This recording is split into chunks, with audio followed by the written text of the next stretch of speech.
Sandy Hubbard is a marketing advisor, a growth strategist, and founder of the hashtag and movement Help Print Thrive. She's here to talk about how to power up your personal life and career resilience and take control of your destiny. Hello, Sandy Hubbard. Hello. Thank you. This is a good topic for today, I think. Resilience is probably next after confidence, right? Because what happens if your confidence is shaking? What's the next emotion or the next physical state of being? It could be retreat, it could be attack, or it could be let's regroup and see how we can, get this done the way, the best way possible.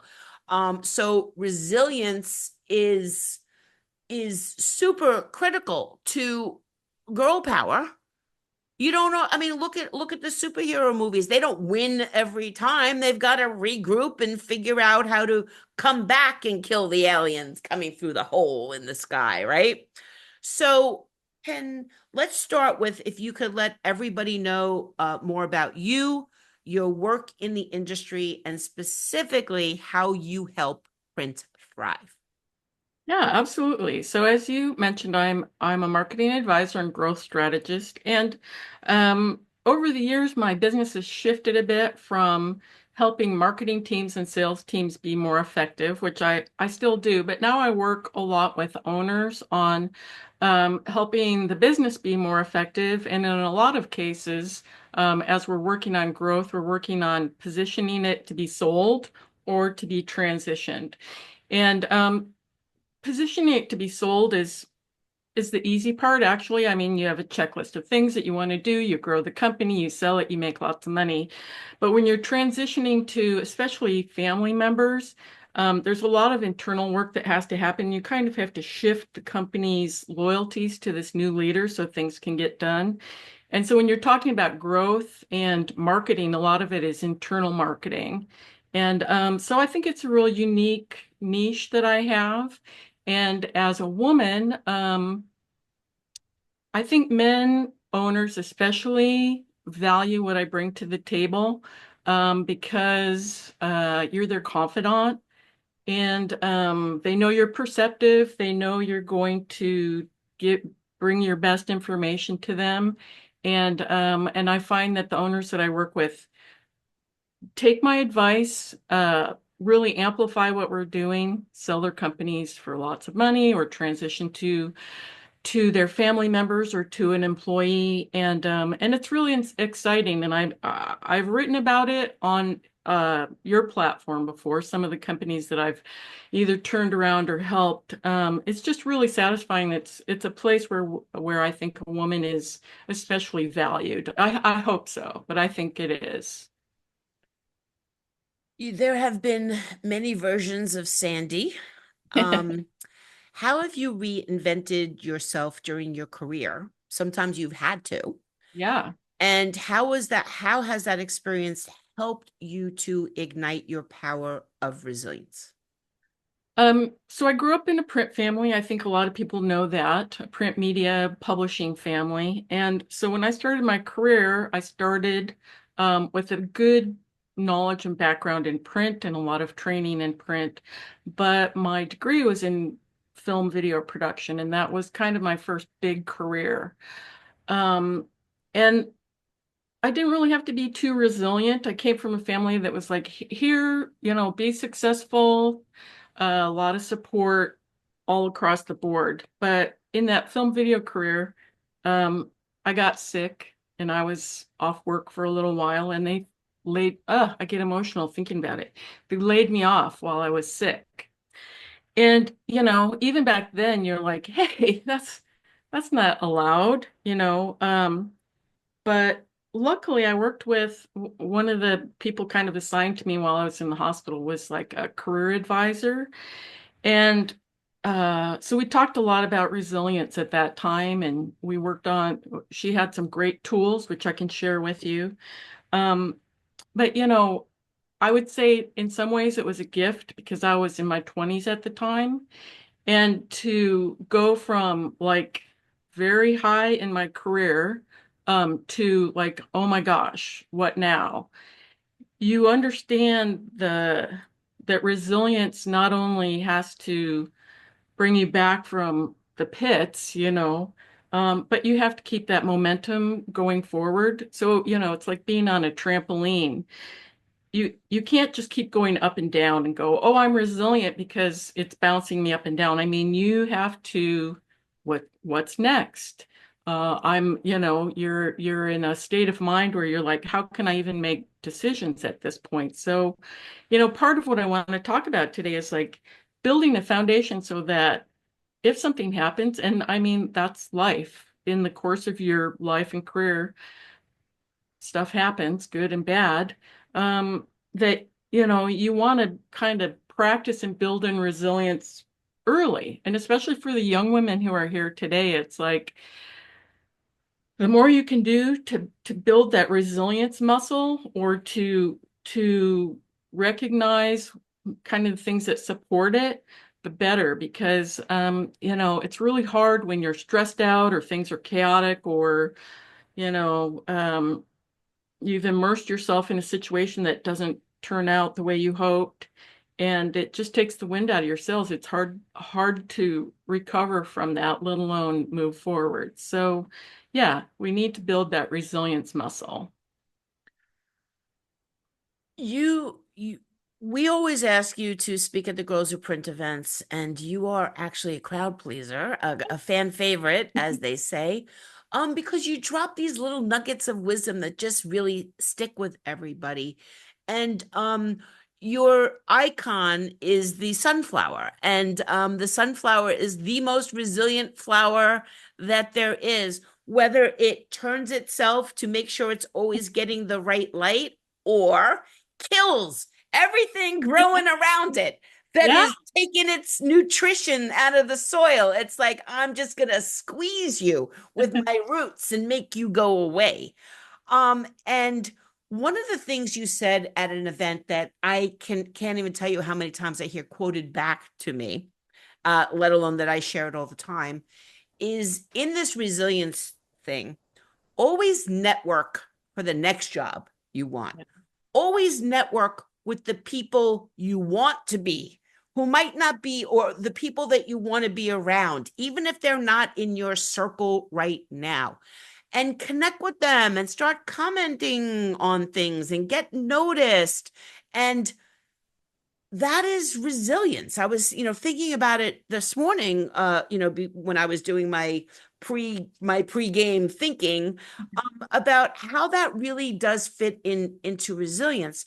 But you and I discussed three bullet points that we're just going to let you go to Sandyland on. And that basically means buckle up, everybody, and sit back and get your note and your pen and paper out and get ready to take some notes, or just make sure you watch this replay and you can keep pushing pause. Please take it away, Sandy. All right. Well, one of the things that Deborah and I talked about was the difference between being proactive and reactive. And I think, we're all aware of like the benefits of being proactive. But when it comes to resilience, one of the things I think is super helpful is to what I call with my clients scenario planning. And so, if you're working with a company, you might talk about, what are the good and bad effects of growth? How's it going to impact people? How's it going to impact our finances? And believe it or not, there are often negative impacts to growth as well. So when you're looking at your life, let's say we're mapping our life and our career and our personal life and our relationships, everything's all connected, of course. But I was talking to my husband about this last night because he was asking me about one of my clients who we grew his business, and he was getting older and he wanted to transition out. And so we basically took every scenario that we could think of and we just took it to the logical conclusion. And of course, you know, death is the obvious conclusion of the span of your planning.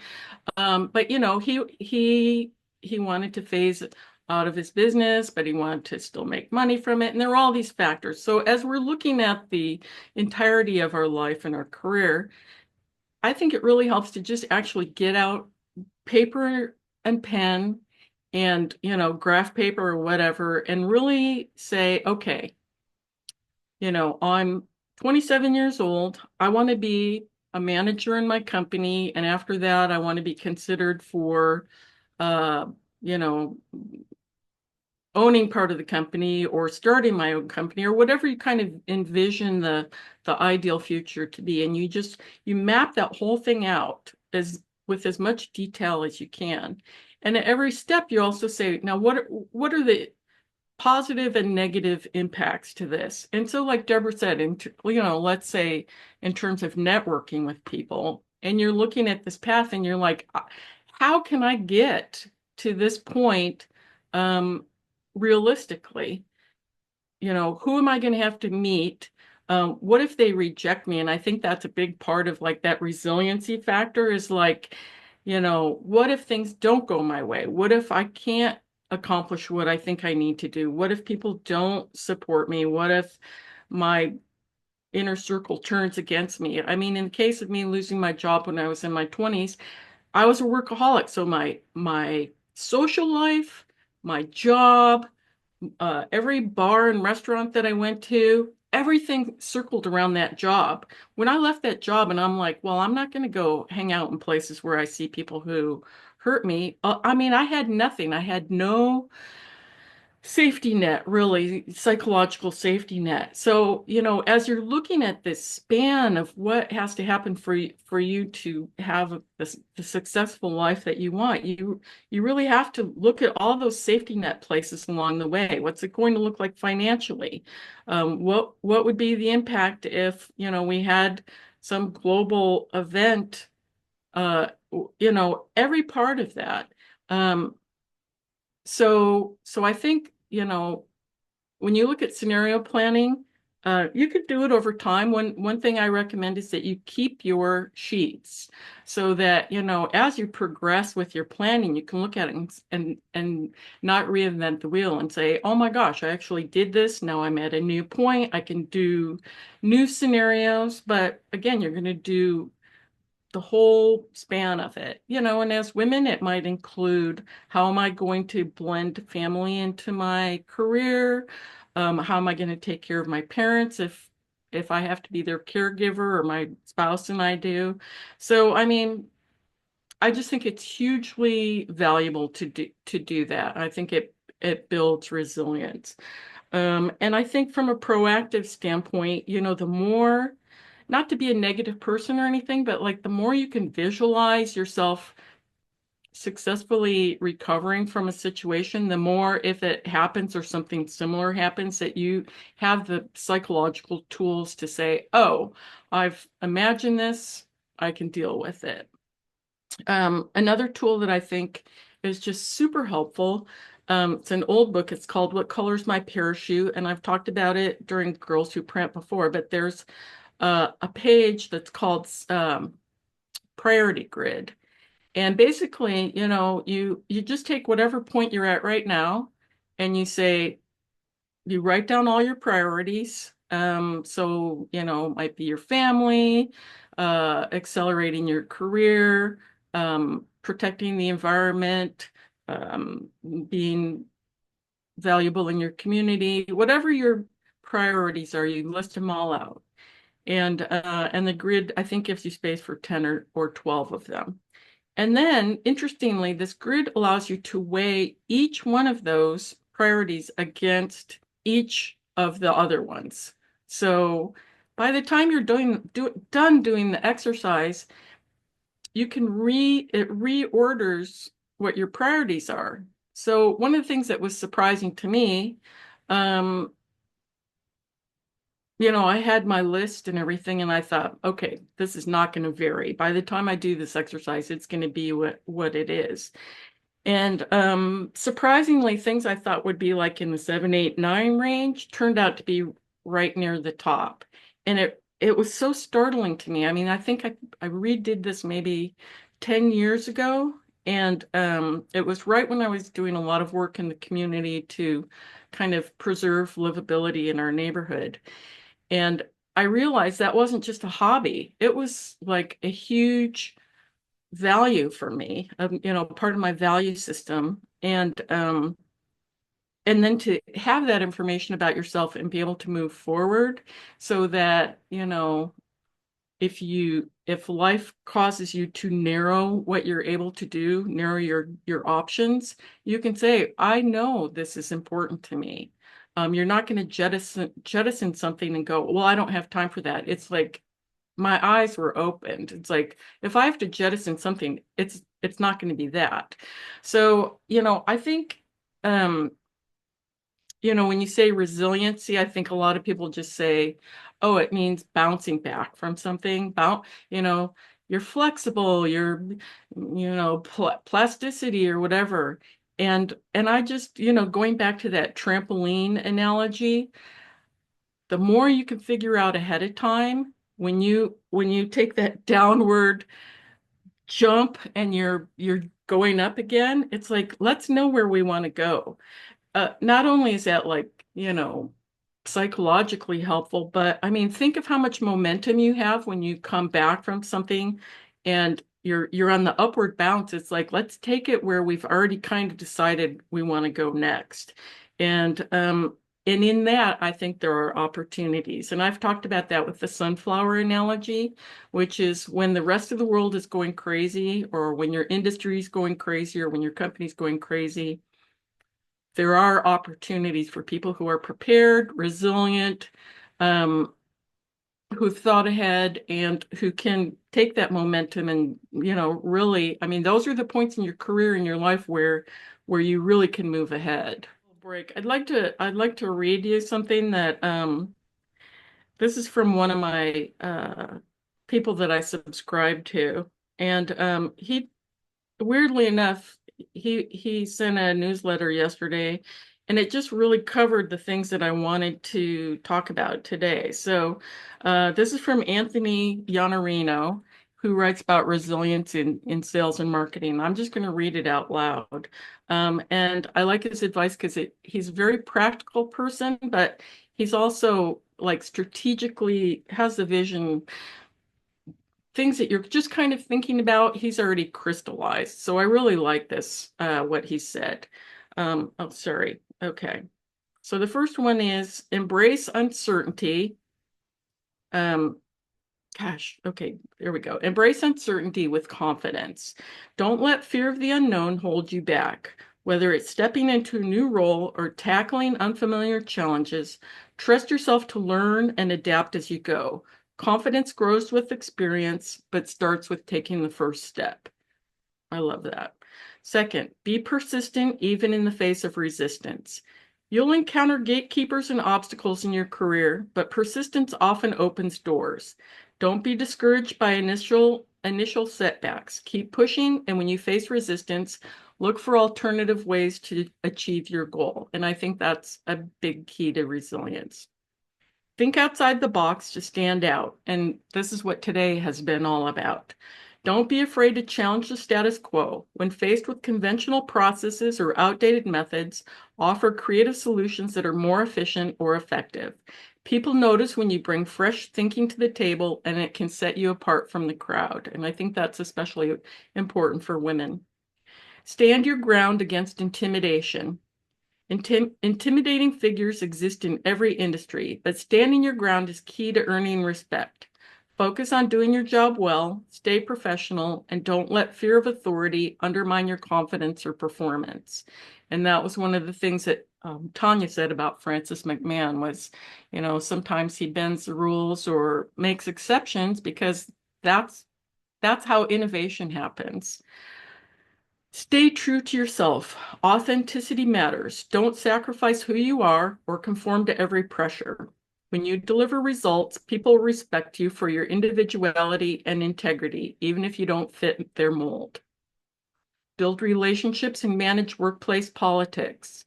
And that's something that I'd like us to talk about more in future get-togethers, because that's really a reality and it's evolving. The workplace of the time when I was coming into business is very different than the workplace that people are experiencing now. And so that's something that we should frankly discuss. Success in any career depends on navigating relationships and understanding the internal dynamics. Focus on building trust with key people, maintaining a positive reputation, and learning how to balance challenging personalities and politics without compromising your values. So, um, I think when we talk about, I just love all that advice. It's a little theoretical. So I would just say, if Deborah's back, maybe we could just bounce some ideas off each other. One of the things I say, I'm here. Sorry. okay, one of the things that I think personally super helps resiliency, and I'm terrible at it, is getting a good night's sleep. Because I think, being rested aside from the health benefits, like it gives you clarity, it grounds you, obviously kind of resets your brain cells. But what are some of the things that you think help with resiliency? I think learning from situations where you didn't get what you wanted and adjusting them to the people or the situation that you're currently dealing with, which is not the same. This is completely different. This is different people now. And how can you incrementally adjust to end up where you want to be with a yes, learning from the no's, or even worse, the maybes. The maybes is what drives me insane, because it just, you're in an endless loop if you don't know if you're going to work with somebody on something or not. So I think for me, my resilience actually is is grounded in rejection. I mean, I get way more no's than I get yeses. And so learning, and what you said before, I just want to echo. It's not just about like, oh, well, on to the next one. Like, you could be like that. That is totally fine. And if you can somehow navigate life with these rose-colored glasses on and not let anything bother you, how do you do that? I don't know how to do it. But to make resilience part of your business and career strategy, I got to know for this, if I adjust this conversation to this type of business or this type of person based on the feedback, and try to get feedback for why you had the no, so you can adjust and be resilient. But that's, for me, that's where my thing is kind of centered in. Yeah. So when we're talking about resilience, a lot in your situation, you're going into the situation knowing a no could happen. So in some ways, you're kind of steeled against that possibility. So how do you keep yourself flexible and not rigid and like, I'm gonna take this no as a personal thing, but like just be cool with it and have that Well, flexibility. I don't have that cool thing, but what I do have are people like Tanya Powers and people in positions where they can help me understand what the company goals are. Because most of the time I'm going to people with crazy projects. They're like, what?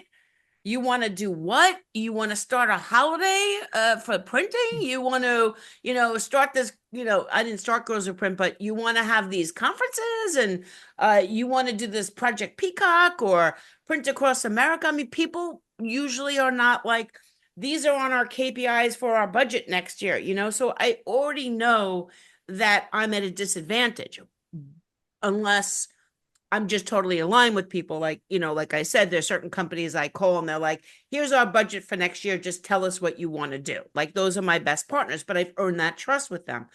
But with everybody else, if you can just, if my strategy around resilience is understanding what that company cares about, and explaining to them as best as I can how what they will do with me will help them meet those goals and those same goals will be perceived because a lot of my things are community based. So in a lot of ways, what you talked about before, which is having a good, supportive, deep network, because that helps you accomplish your goals. And something that I've written about for you before, which is connecting with smart people, because smart people know other smart people and tend to be very generous about introducing you or extending those connections. They don't hoard their relationships. And so, when you're looking for that support or resiliency from the people around you, it's like choosing those people very specifically. And then, probably, I know you well, you probably give a lot of value back, which helps again, like that elastic situation of, you go Yeah, to but them, they come to you. it is the last thing that happens though, Yeah. the value is not to the end. I don't know if you could see, but oh, Kelly had her camera on, so I wasn't sure if she wanted to say something. I mean, I just was waiting for you to ask me to chime in, but and I can if you Chime in. like. Um, you know, to me, it's like it's about perspective, right? It's like almost being able to triage whatever's coming at you and decide how important, like how much resilience is required in this moment, and how much of this. Sandy, you said something super important about being prepared for it, right? The times in my life that I am the most rocked are because I didn't see it coming. Right. And so, and not only did I not see it coming, I didn't know what to do next. Right. Now, through, lots of therapy and life experience, I know that I have to go to the what can I control about the situation? And again, the things that I was not surprised about, how important is this right now? How much is it affecting? And that's why I really liked what you were talking about with that priority grid. When you stay sturdy about the things that are the most important, that tends to be what informs me when I'm thinking about any setback, right? So be like you mentioned, being fired. So again, being prepared and knowing tactically what's going to come, like what I'm going to do about it. I don't know about you. I'm not a wallower. It's going to be like a minute that I might cry or whatever's going to happen. And then I'm going to be like, all right, now what? Yeah. Right. So that was just what I was going to add. And there's a lot. I mean, so many things I wrote down when you were talking, which kind of gets to the core of our values, is to do vision boards. I know that might sound sort of silly to some of you, but if you want to know what's important to you, sit down with a stack of magazines and see what jumps out at you. Right. Because that informs a lot of kind of structurally where I need to focus. Well, and one So of the things that Kiana was talking about was that her mentor and seeing a role model who'd been through what she potentially wanted to be and go through. And so, a lot of us, wherever we are in our careers, we've had, those of us who are older have had life experiences. And I think your mentor can say, I've been there, here's how I handled it for what it's worth. And having someone you can trust to talk to, and that was one of the really brutal things, like I said, that I learned about losing my job in my 20s, was I did not have anyone in my circle I could trust. Everybody was associated with my job, and I couldn't really trust that communication channel. So having, depth and breadth in your connections and people you can talk to who won't spin it or turn it against you, and people who've had life experiences. I mean, by the time you're older, you'll be knocked down multiple times, and just being able to talk to someone who says, well, my situation was different, but you know, here's what I did. And after a while, like Deborah said, there are enough similarities in situations where you just don't bounce down as far. You're like, I've already experienced 90% of this sensation. I know what to do. I know how to move ahead with this. You know, and I think one of the things that we minimize about resilience is that, we don't want to be brittle. We don't, I am a crier, so I have a tendency to like try to not cry and not show my emotions, especially have worked in male-dominated businesses. And so, like every time you turn off a part of yourself, you make yourself more brittle. And so I've loved the things that we've said today about like honoring yourself and the things that Kim talked about in her session, which I'm totally going to rewatch because, honoring those things is what brings the beauty to your life, obviously, but that is what you want to bounce back to is your real authentic self. You don't want to crack off pieces of the starfish and hope that the arm grows back. I mean, you're just you can't get through life that way. I want to add something about resilience. When I worked in advertising, I honestly don't even know how many times I've lost my job in advertising. I don't remember. It was so many because they don't have the account or something shifts or there's a merger. And usually, the traffic and production departments, lots of people there. So you're redundant in a lot of ways, and they certainly don't need everybody running around if they don't have the account anymore. But even when I was the director of production and there was a situation or a merger, they don't need two directors of production. And whoever the company is that bought the other company, that's the one who's going to win out. So there was a point in time where I mean, the first time it happened, I was devastated. Oh my God, I lost my job, and now I have to tell people I lost my job. It's on my resume. I lost my job. It wasn't my fault, but I still lost my job. And then it would happen again, and then it would happen again. And this was after, you're in advertising. I'm working 70 hours a week, in a basically an entry level job when you're in traffic or even in the lower levels of print production. You're not making a ton of money, but you're doing a ton of work. And there got to a point where I was like, there's, you're invested in the company that you work with. What you said, you're invested in the people, you're invested in the places that they hang out for lunch or go after work. And what I decided was that there's got to be a better way for this, where this isn't actually a detrimental thing or an obstacle, right? So what I did was, because advertising is an industry that you can do this, is I didn't accept full-time jobs anymore. I became a freelancer. Now, I wasn't committed to the politics of the company. You want me to work 60 hours a week? I am happy to do that. Oh, you need someone to stay till 11 o'clock at night? I'm your girl. You need someone to come in on the holiday weekend? Here I am. For time and a half, I'll do whatever you want. Take my check and just, of course, you have personal relationships there. But when the assignment was over, or if they hired somebody full time, I just said, thank you so much for our time together. If you ever need help again, you know how to find me. And I moved on to the next assignment. So what I did was I took control of that situation and I became resilient by not entering the system that was causing me, oh my God, I don't have a full-time job. And yes, I didn't have benefits and things like, there were other compensations for all of that, but I figured out a way to make it work. I just wanted to interject that. We do No, I need to move along. So I know did you get to your yeah, resilient quotient I, yet or? I think just the final thing is, just a plug for paper and pencil.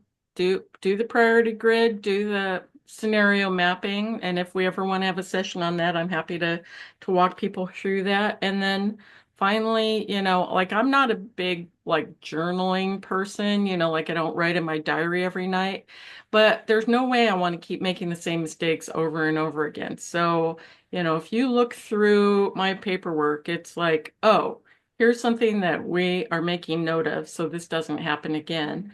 And, in my business, people get rid of me when I help them be successful. They either sell their business, bye-bye, or they become so successful they can hire a full-time person like me, bye-bye. I mean, it's, a part of me is always like, oh, well, that's sad. I'm still friends with this person, but I'm not in the trenches with them day to day. But like Deborah said, I mean, control what you can control. Map your future in a way that works for you. And certainly in my case, like break the rules and remake them in a way that suits you so that things aren't like a unexpected slap in the face. No, I'm driving my boat through the waves as they're coming at me, but I'm the one manning this ship. So yeah, it's an important topic, and hang in there, everybody. Control your careers. Make your life what you want it to be, and build your resilience muscle. Thank you so much, Sandy.